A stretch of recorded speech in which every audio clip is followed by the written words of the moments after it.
Hello and welcome to the first edition for 2016. I'm sitting here in our new offices in South Melbourne and it's a wonderful 42 degrees outside. Isn't it beautiful? Melbourne summer, there's nothing quite like it. Well, I'm absolutely thrilled and so excited to be revealing the final results are through for 2015 and so wholly unexpected. Who would have thought, with all of the hype in Sydney, that at the final closing of the market, Melbourne outperformed Sydney by 0.02%, but the Sydney market closed houses at 11.5% and Melbourne at 11.7%, which is wonderful because our predictions at Solid were between 11 and 12%, so there we were at 11.7, which is great. The really good news is that Melbourne and Sydney consistently performed in both the housing market and the apartment market.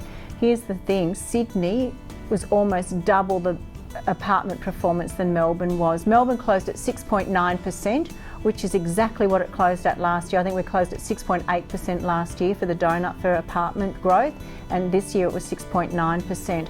Sydney closed at a colossal 11.3% for apartments.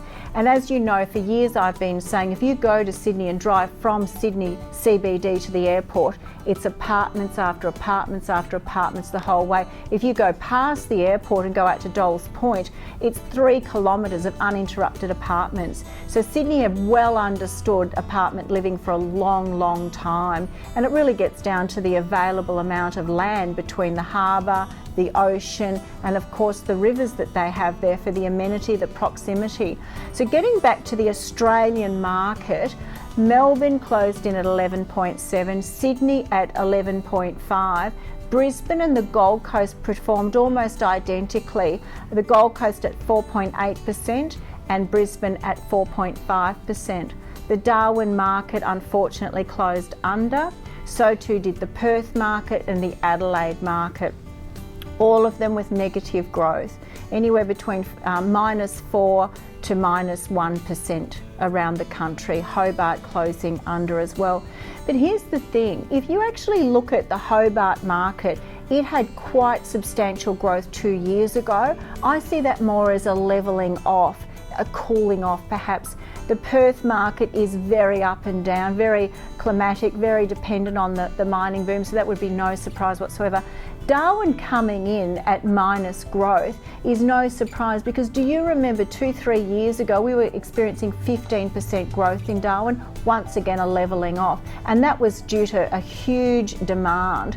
The apartment demand in Darwin has been very great for the last 5 years, so it's the old story that the demand comes, the development follows, of course they're settled and then the population settles down.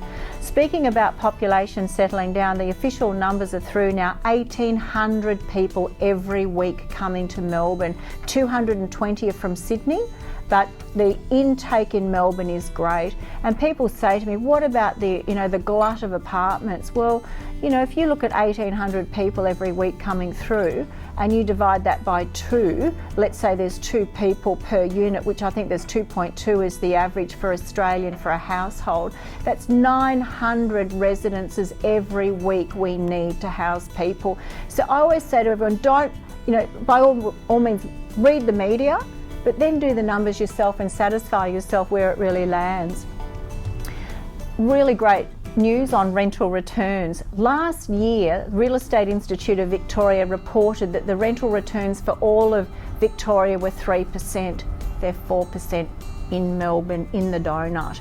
4% is the median rental return for apartments. At Solid, we're getting 4.3 to 4.6. So we've always outperformed the market in rentals and we consistently continue to do that. So if you think about it, we go for transport, amenity, pubs, clubs, bars, restaurants, work-life balance. People will pay for work-life balance.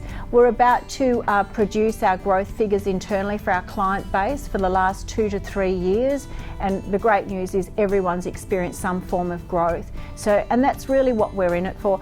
But interestingly enough, when you combine the return on capital and the return on your rental property, the results for Melbourne were 11.7%. So your apartment came in at 6.9, but when you add your return on your investment of 4%, you're at 10.9, and you adjust for another 1% for your tax return, the official figures for apartments are 11.7%. Fantastic. You're not getting that in the share market, you're not getting that in the bank. So we continue to stand steadfast on the donut. And look, I'll close now, but here's the thing. I had a great seminar last night. Thank you to everybody. A welcome to all our new clients that have come to seminars in recent weeks. But here's the thing. 5 years ago, people were wanting to buy in Point Cook and Moona and Cranbourne. 4 years ago, people were wanting to buy US property. 3 years ago, people were wanting to buy mining properties. So if you look consistently at where the fads come and go, if you flatline the constant, consistent performers, it is the donut. So I'll close on that happy note. I really wish you all a very, very happy 2016. I know that we're excited, we're busy, and we look forward to touching base with you this year. Thank you for listening.